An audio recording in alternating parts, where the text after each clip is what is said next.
Yep. Welcome to the Apex Strengthcast with your hosts Tyler Seabrook and Anthony Krasner. This Strengthcast is brought to you by Apex Strength, strength training for everyone. Today we have Andrew Devine on from Devine Strength and Fitness. Got it. He is an up-and-coming powerlifter with his first competition in 3 weeks, a personal trainer, strength coach, level 1 powerlifting coach, and a vegan. So we've brought him on today to not only talk about Andrew's sporting experience and his background in athletics, brought him on to talk about his future goals, but more importantly, how becoming vegan earlier this year has impacted his training, both good and bad, changes he's noticed, and tips he has for other vegan athletes. Prior to that, he was vegetarian. So, there was a pretty big change there. Yeah. So, Andrew, tell us about yourself, your business, or, your training. So, I got qualified as a personal trainer probably about... Strap one. Yeah. Probably 2-3 months ago. Yep. And so prior to that, I've just been training. I was at Box Hill Senior Secondary, so they had a... Okay. That's two. Because they're directional. So if you're talking that way and the mic's over here, Okay. it doesn't help you. Oh. Yeah, there you There go. we go. All right. You know that you can move it. Like. Yeah, So we had a strength and conditioning coach at our school for basketball, because I've played basketball since I was young. And so I really got into training in the gym to optimize my performance on the court. And then, I kept getting shin splints and ankle issues and everything like that. And so basketball kind of faded out from that. And then I still loved training in the gym. So I started with kind of like a bodybuilding style sort of training, like all of us, yeah. Yeah, typical bro split. Did you get it off bodybuilding forums? No, bodybuilding.com? I didn't. Not on podcast, I didn't. And then a couple of my mates were like, my strength was probably the most significant thing that increased with my training. So I was like, oh, okay, that's cool. So I had it in the back of my mind, like, oh, it'd be cool to do powerlifting at some stage. And then, funnily enough, that week I bumped into Mary, one of your clients, and she recommended me to you and gave you a call, and then just gone from there. Yeah, so Andrew is a strong guy. His sporting background obviously helps a lot. But you've got a 205 squat, a 220 or 210 deadlift. We fixed some form issues there, so it took a step back, but it's going to make some jumps forward, and a 127 or 130 pause bench at 83 kilos and 19 years old. Yep. So some good lifts. We're looking good coming into competition. He's a tall guy too. Yeah, was that high bar, the 205 squat? Low bar. Low bar, so you switched. I had high bar, and then I met Anthony. But he's, And some tips, But he's a strong guy. So, basketball, you played through your whole teens? Sorry? You played basketball through your teens? Yeah. So I probably started when I was about seven, and finished last year just purely because of injuries. Like whenever I'd advance in my training and get really good, I'd get like shin splints, which is, if anyone has had it before, it's quite chronic and really difficult to get rid of. Savage, yeah. Yeah. How do you get rid of it? You just need rest to let it heal. Yeah, you just rest and better shoes and not training hard on the shins. Yeah. It's from the cement or hard ground and constantly. Yeah, it's a lot. Putting a lot of pressure through your shins. Overloading impact. Yeah. Throughout your heels and your knees and everything. And so you just got to rest. And so I'd rest. Foam roll. I actually would get a bit of PVC towards the end, I was rolling that vigorously. Yeah. And then I'd get back into basketball, and then 4 weeks in and come back. So yeah, they're pretty brutal, man. Because I got shin splints in school from running in just DCs. Yep. Crappy skate shoes. The worst things you can run in. Funny that. Yeah. So why did you want to become a PT, and why did you want to become a powerlifting coach? So I loved how training affected my lifestyle. I've gotten a lot more confidence out of it. It was just came naturally. Like I was always like hungry for like more knowledge, and like still am, and I don't think I'll ever settle with what I know. And so from that, I just thought like, wow, there's all this knowledge out there. How can I have an impact on others? And I thought this is probably like if I'm passionate about it, it's probably the direction to go down.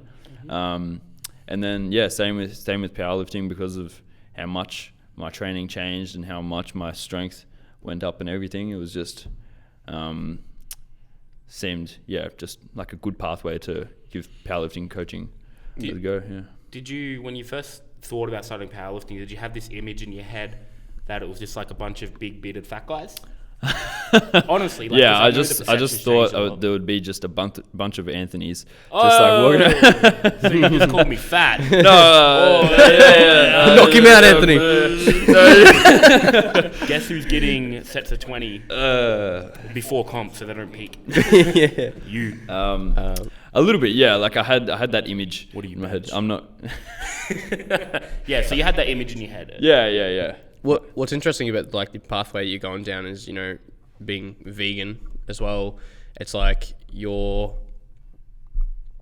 everyone's interested because everyone's interested in like how your performance is going to go, and you know, to show that hey, you can get strong on a vegan diet. And it's like it's great to have you on to be able to like, I guess, express that. You got to back it up. Like that's the thing. You know, it's sort of things like, I guess, you know, high level vegan athletes. There's a few, but they're nowhere near the majority. Massively the minority. But if you can show people you get stronger on a plant-based diet, and that you can progress and you can continue to make gains and good gains. Like you can't tell because he's got a jumper on, but Andrew is really muscular.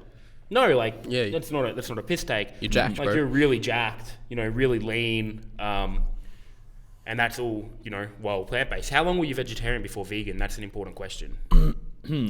So November last year, I went vegetarian.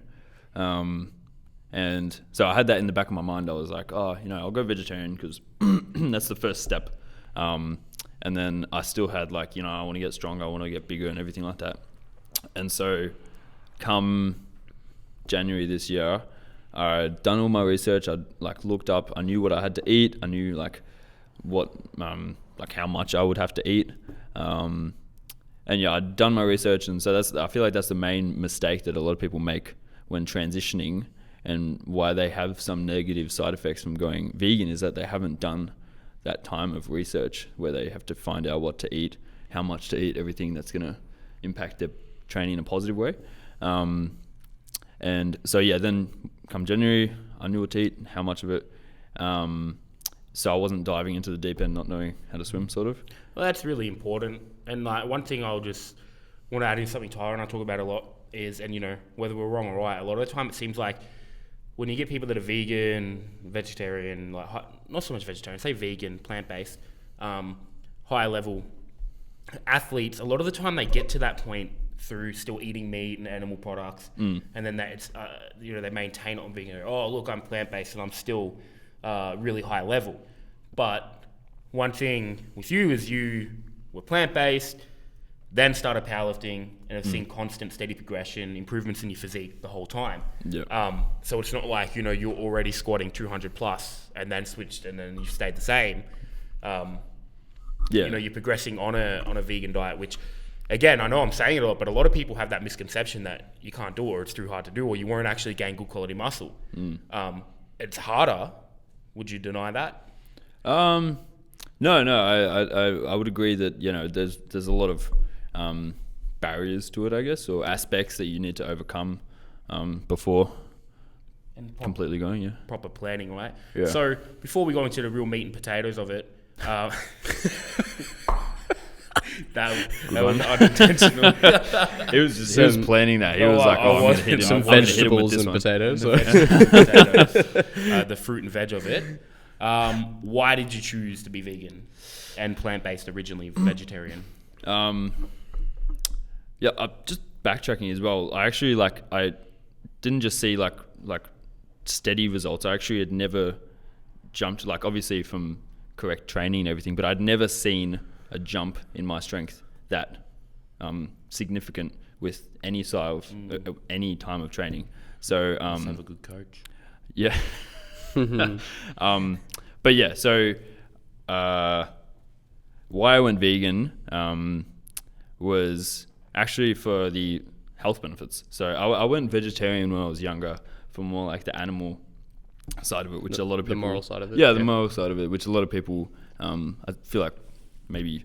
Probably the majority of absolutely, vegans yeah. would be for the moral side, Yeah. And yeah, I think like, again, the majority of like the activists side of it up from the moral part of it.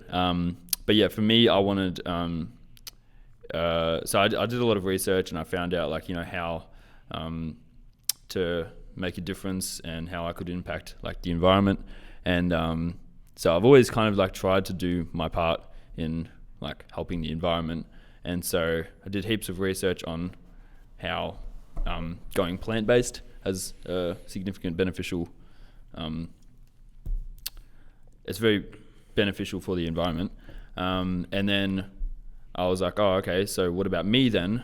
And so I looked into how it could benefit me, all the pros and cons weighed up like on a spreadsheet. And then, yeah, it was just black and white really from there. Easy and decision. And then obviously there's like other parts of it, like the animal, like moral about it and stuff. Yeah. Is there anything you actually miss though? Or Or something you crave that you're like, I can't eat that anymore? I feel like just when you're out, there's just a lot of different cravings, because it's still like at home, it's no different to if I was vegan or not. Like there's a lot of meal prep that goes into like being able to eat the right amount to get stronger and everything. So at home, there's barely anything different, especially my two housemates are plant-based as well. So that's like a bonus. But yeah, it's more when I'm out with friends and everything. The thing I miss is like just kind of like blending in, which is a weird thing to miss. But it's easier, right? It's easier to go order a burger or order a and it's not just the like it's easier to order that, but it's like a hassle for most places. Like pubs usually just get wedges and stuff these days, just because they're probably going to be the last place that will have a vegan menu. Like cafes and everything, you go to a lot of cafes these days and they've got an option. So yeah, it's probably just like the outing side of it. Yeah, it's a growing market, and I think it'll get easier as like definitely, even like, I'm a meat eater, but I've seen, in shopping centers and things like a lot more vegan products. Yeah, a lot more alternatives. The alternatives are growing massively, and it's like, you can see how it'd be a lot easier now. I can't imagine trying to do it like 10 years ago. Man. Yeah, I think that's why there was like barely anyone then, I think. Yeah, that makes sense. Yeah. And on the like, do you miss anything? It's one of those things though, like, that's why it's a choice and a hard choice for a lot of people though, right? Going vegan, because a burger still smells good. Like, someone cooking snags still smells good. It's just about choosing not to partake because one moral, economic, like, reasons. Whatever it is. Whatever reasons you may have. Sweet. So you've been vegan since Jan, veggie since November. What are the biggest impacts, both positive and negative, that you found? So, with any kind of switch up in diet and nutrition, there's always going to be positives and negative impacts. One, negative you just stated, like, wanting, I guess, to fit in more, or like having options when you go places. That's a negative one. But particularly for training, recovery side, or the way you feel, what are the biggest positives and the biggest negatives? We talked about one before, which I'll let you go into. What was it? You have to take a shit 5 times a day. Oh, yeah. So, yeah. Well, that's what naturally happens when a lot of people go vegans or vegetarian or anything. There's a lot more fiber in it. So, a lot of like, bowel movements is a lot more regular, which is eat more fiber. It's going to happen, right? Yeah, exactly. And you have to eat a lot more for everything to just for you volume. Because if you're eating heaps and heaps of carbs and like a minority of that is fibrous, then it won't have as beneficial of an effect on you. But yeah, other things like so yeah, we'll stay on the negative side of it right now. Probably is just you have to meal plan, kind of like you have to be really well organized with it has to be like part of your weekly routine. You have to meal plan, you have to have what you'll set up and everything, which is like a negative and a positive, because it makes you responsible and it sets you up for like good habits later on. I just realized I had my like mustache touching my eye. I realized how weird that must have been for you. Well, it is now. And how long that's it is. all I can see. Yeah. I know. I didn't realize how long it It was was. amazing. Oh my God. That's why the barber didn't want to cut it. Anyway, so you have to plan a lot more stringently, right? Yeah, absolutely. And you have to be ready for the week ahead, especially being a personal trainer as well. It's my hours are very fluctuating, so it's not like a 9-to-5 job where you eat breakfast and dinner, you have lunch prepared. It's like It's easy to like meal prep when you got like a 9-to-5, when you got like the same time every day, because then you can create a routine. Yeah. This is why I'm a huge proponent for like what people complain about it a lot, but just eating the same shit every day. Like, and just having a few things you rotate out. So I'll switch rice and pasta and change the volume for them, and I'll switch the meat I eat, or the veggies I eat. But like, I cook the same way almost every day, except maybe a weekend where I have a bit more time, because it just makes it so easy. I don't need to think, cool, 800 grams of beef, 500 grams of rice, a kilo of veggies. I'm going to cook that with, 60 grams of fat, whether it be oil, butter, or whatever. And it doesn't really change. Yeah. Because all the animal products are pretty similar. Like the chicken thighs similar to the beef. And, it's just about streamlining it. But people complain about that because, it's boring. Well, when you have we do a lot of hours like us or like you, sporadic, like sometimes boring's necessary. It's also realistic. Like you look at training, you look at, we pick up the weight and put it back in the same place, and we do it thousands of times in order to get like a 2.5 kilo PB. Well, or 2 kilo, 3 kilo PBs now.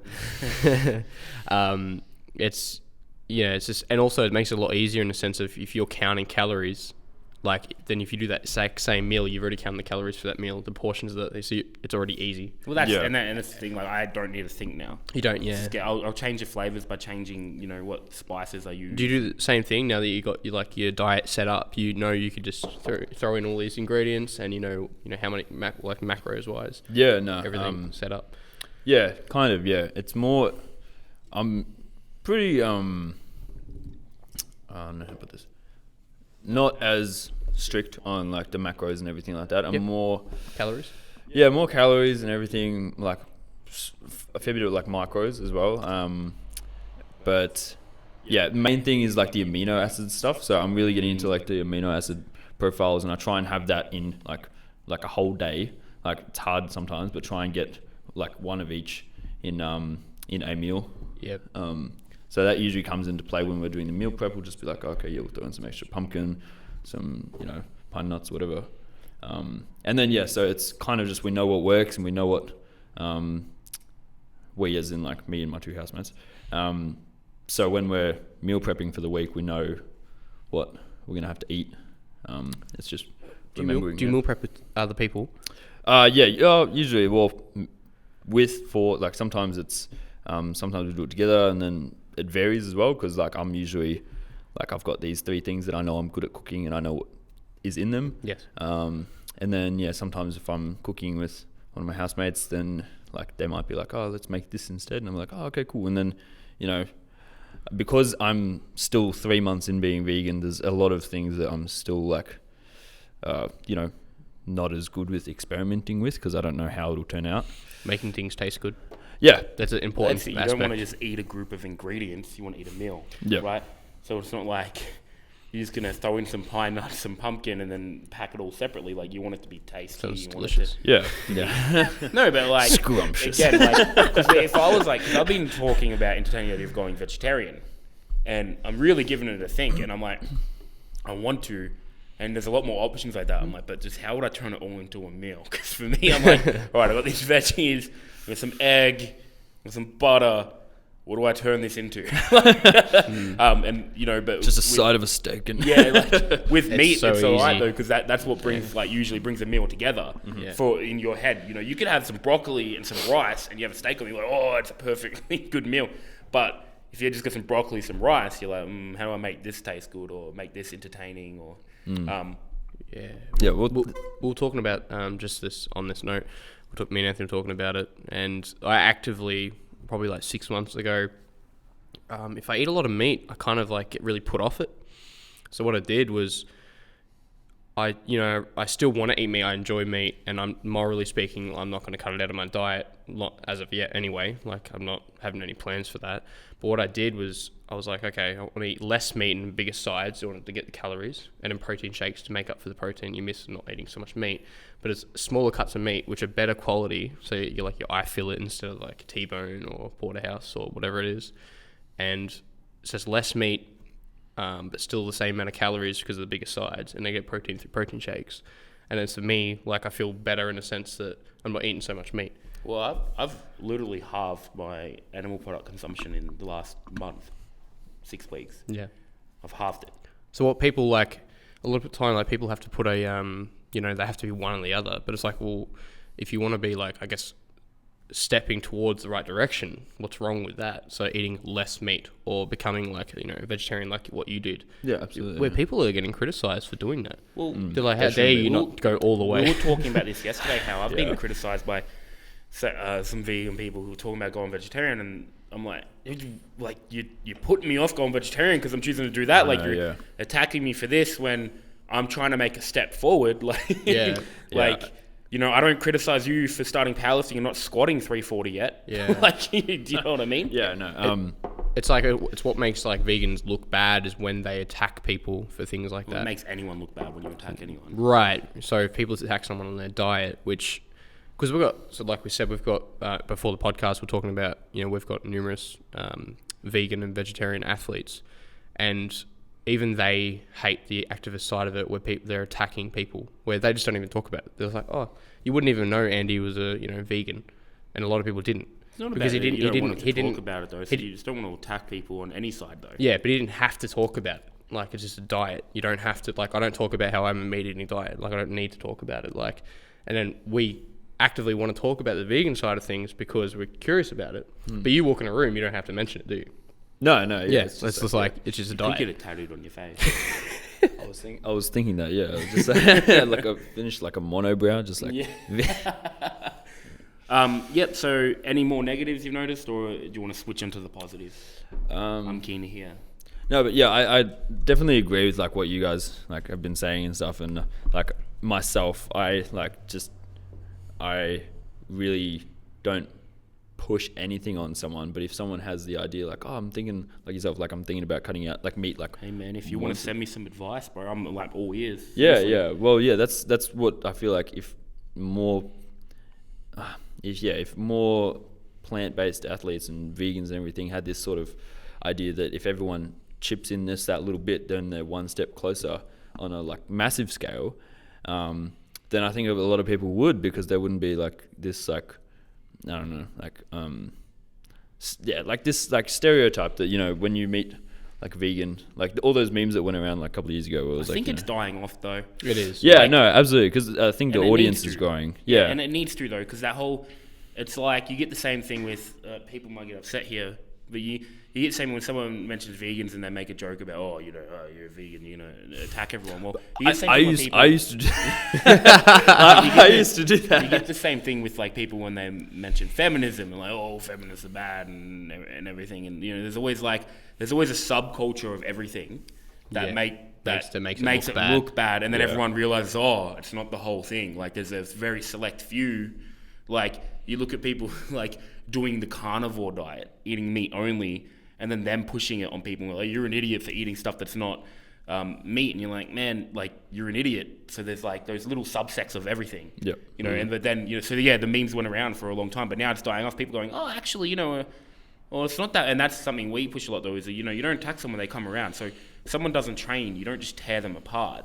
you introduce them to the gym once or twice a week. You help them on the journey. Facilitate good behavior. But that's what's happening now. That's why all those memes are dying off, because it's not really the case anymore. It doesn't happen often. And there's people that are vegan, are plant-based, are vegetarian, that are just that are pushing it in a healthy way. And again, like you said, no, you want to know about it, I'll talk to you about it. And, I'll help you out. Again, you get someone like me looking into it. Oh, no, I'll help you out. Not you should just do it. But I don't think that happens a lot anymore. Yeah, well, that attitude's never good, and it puts people off whatever it is as well. People off anything. Yeah. You tax someone for not training, you think they're going to on the defensive want to train. Anything. Because you don't drink enough water. Well, you probably don't, but you're oh, well, fuck you, dude. No, I hate water. He does actually attack me about that. He drinks 200 mils of water. I do not drink that little. This has got water in it, right? My coffee's got water in it. It's also got a diuretic in it, which is probably counterproductive. But positives. Positives. So it was. You can't think of any. It's all negative. Yeah, I think my recovery time actually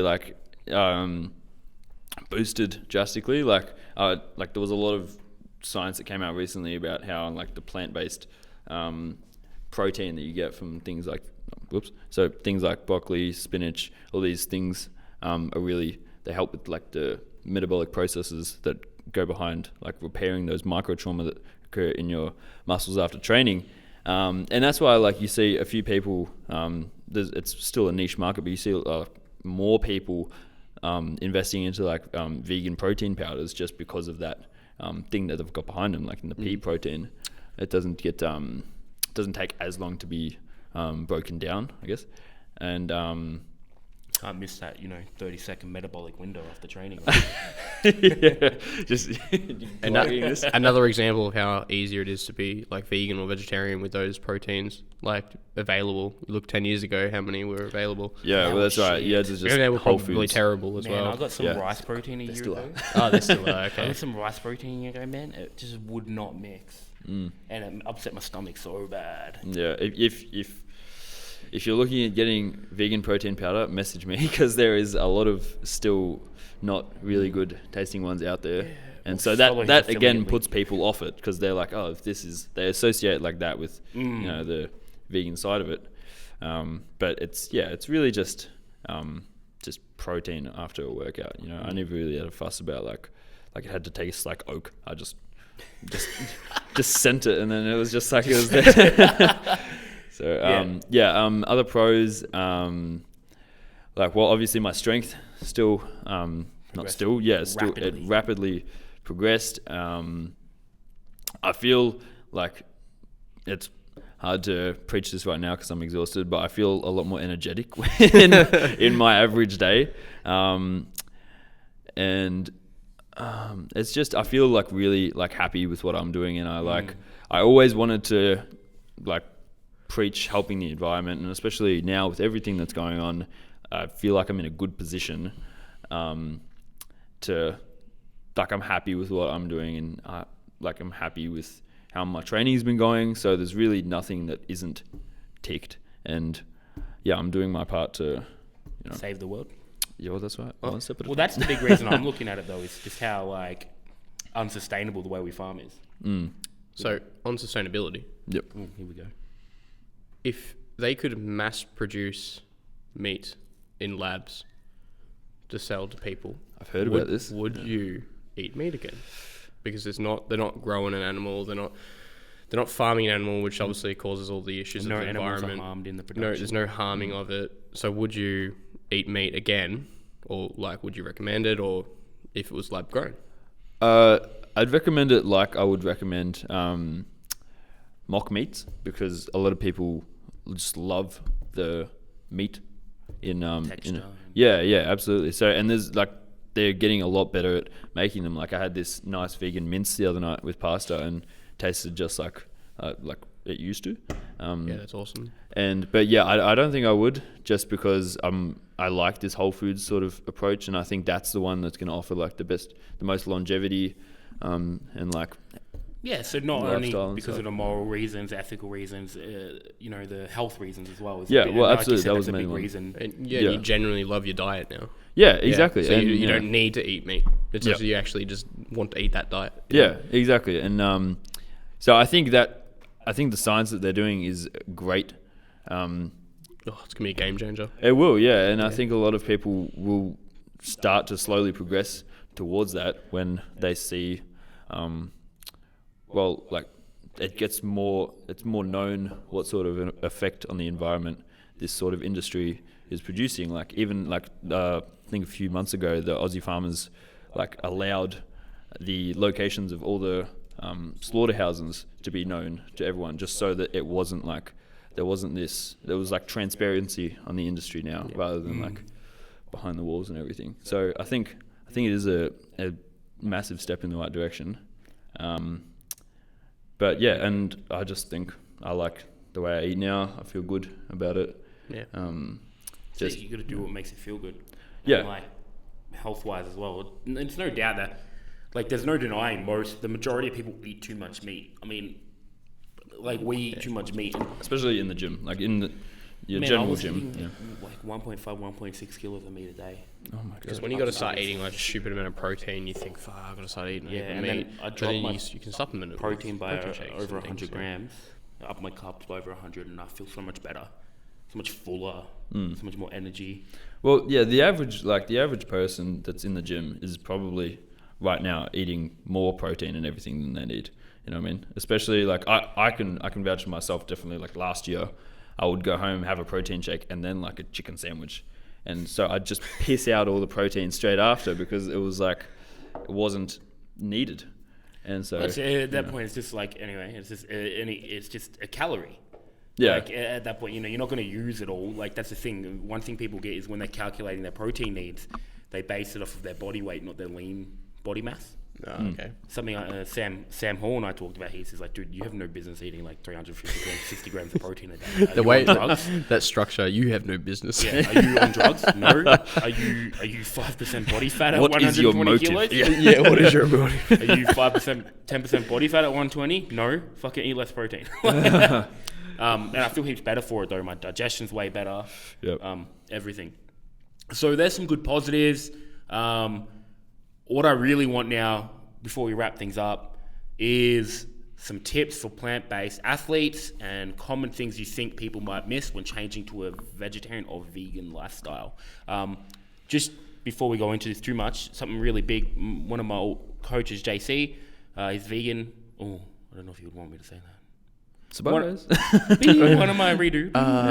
Forget about that name. I think I can edit it. Anonymous. So an anonymous old person in my life who is a powerlifter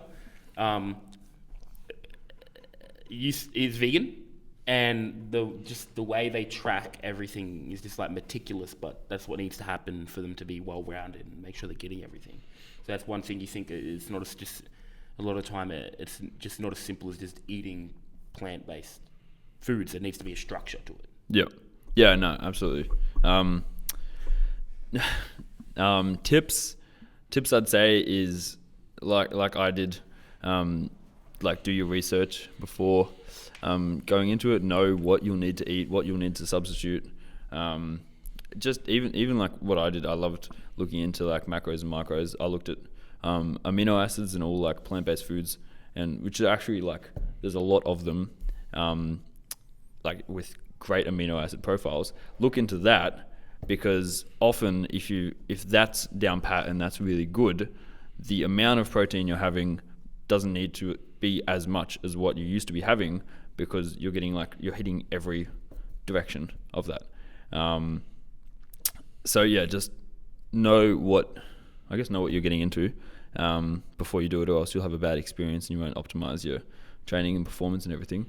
Have a good support system. So I had great friends that helped me with it and sent me recipes.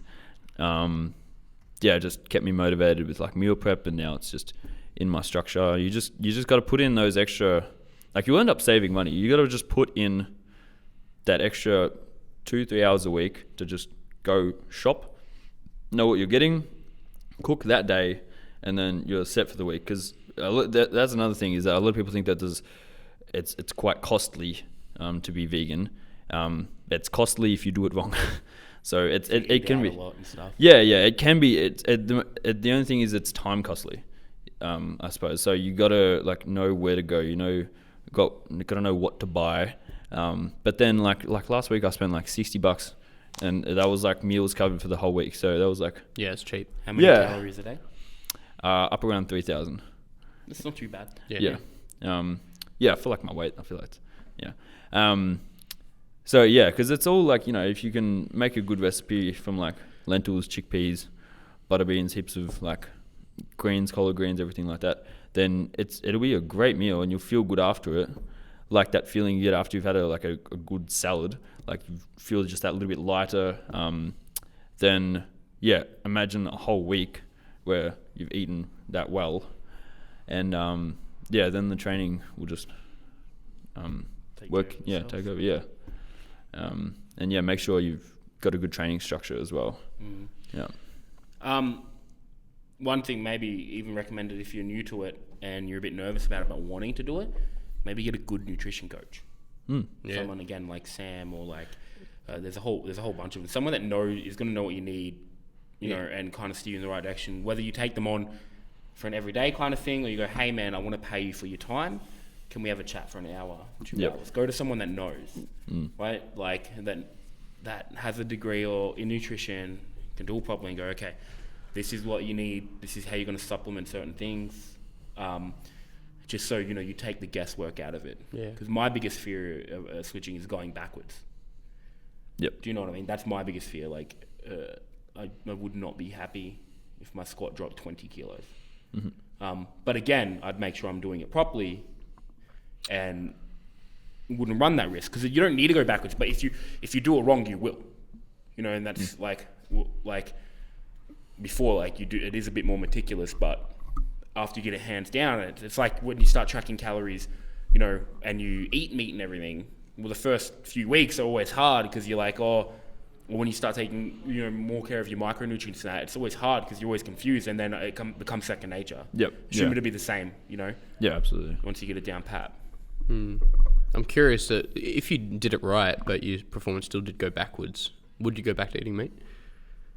But I don't think my performance would go backwards. Yeah, but hypothetically speaking, if it did, is your performance more like your highest priority? Well, yeah, obviously. That, and I'll probably get some like flack for that.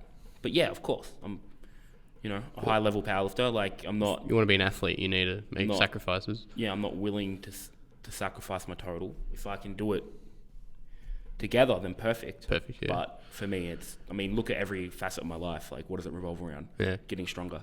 Yeah. Do you know what I mean? Like, but yeah, no, if I didn't go backwards, then perfect. But the thing is, again, you don't need to go backwards. That's a big misconception. Just because you switch to a plant-based diet doesn't mean you're going to get weaker. Proof's in the pudding. Yeah. Just put on so much. He's saying this now. I'm not even saying it. I felt like I would be saying all this stuff. It's a big misconception, right? Yeah. Like, you do just have to make sure everything's covered. I was talking to Sam about this the other day. Like, you do need to make sure everything's covered. Not so much as vegetarian. I don't think it's as hard. But with vegan, you do just need to, be aware of what you're eating to make sure you are getting everything, like full amino acid profiles. You're getting enough fat. Like. Yeah. Again, that's something people can skip out on, right? Yeah. A lot. And people can skip that out in, you just say, your normal way of eating when they eat meat and everything. People still, a lot of the time, don't get enough fat. Yep. And there's a fair bit of fat in meat. Imagine, when there's not much fat in the foods you're eating, at least by volume. Yeah. That's the thing, though, right? It's like you can get good fats in eating meat, and it's the micronutrients you get from like red meat. It's just so easy.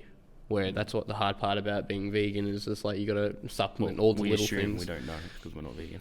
Well, this is what he's talking about, the micronutrients, making sure you're getting them. Yeah. Where it's like Stan Efferding talks about it. He's just like, look, you can go without eating red meat, but he's like, it's just so hard because it's just, you can thrive on meat, for example, as humans we have for thousands of years. How about I go vegetarian, you go carnivore diet? Yeah, let's see what happens. 6 weeks. I've seen that diet. I just can't. Like I said, I can't eat that much meat. It's a joke, man. I start feeling sick of it. I see it online. I had to unfollow Mark Bell. It's like the more I eat meat, the more ethically like fucks with me. Yeah. So I'm like, I had to unfollow like all those guys. So like, eat meat. It's World Meat Eating Week, and I'm like, no, you made that up. Like, this isn't good for you. Just like, you know, again, and I've said this before. Anytime you remove a whole food group out of your diet, you're probably not being ideal, right? Which is why you need to take care when you do.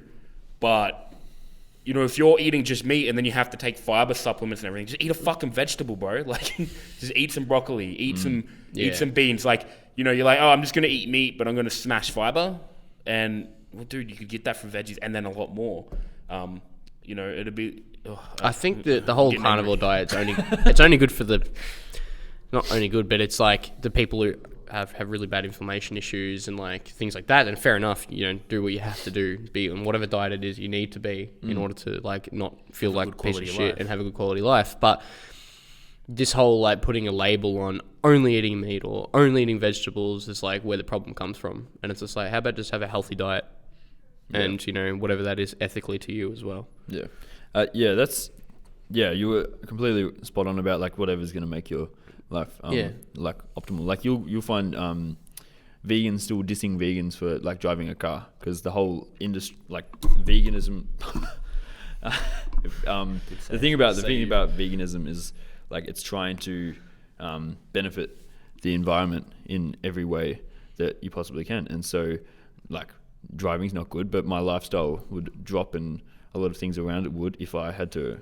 Like, have you had someone call you out for driving a car? No. I have a friend that has had friends that like I've had a vegan friend that has been dissed from like other ones just for like because like Wild. I know, but that's the thing. Like I wouldn't recommend it to someone if their lifestyle is going to drop. You know what I mean? Yeah, like you get some you know, like we coach a lawyer who does really big hours. He's vegetarian, but you know, just the prep that would need to go to that extra step would probably be too much for him. He's doing like 80-hour weeks. Or like you get like a trucker. We eat a lot of fast food and that. Well, you wouldn't have a job. Don't have much time to You wouldn't have a job. On the CV, just scratch. This is what, just on that note of sustainability and stuff, it's like people complaining about the price of fuel, but I'm like, just don't drive and see how hard your life gets, you know, without like being able to drive. Because like getting to work and back or going to the shops, and like all of a sudden you gotta like walk or ride. It's like, fuck, I gotta live like really convenient places. Yeah. It makes life very hard. Then you live in a convenient place, it's like $600 a week, right?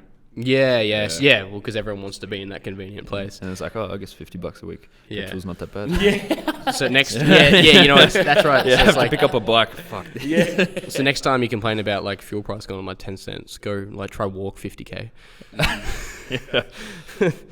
Yeah, common. A common issue. Yeah.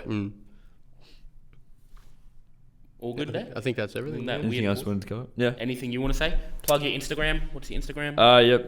Divine Strength and Fitness. Give it a look. Give it a follow. There's a lot on there about like vegan recipes and everything like that. A few of my clients Putting out some good content. Oh, thank you. Yeah. So if you are like Anthony and curious about all that stuff, I also try to put up research every now and then about like. Me veg curious or. What was that laugh, man? A mouth closed. Yeah. Perfect. Yeah. Give it a look. Sweet. Thanks for listening, guys. This has been the Apex Strengthcast. We will see you next week. Yeah. Thanks for coming on, man. Cheers. Thanks for having me.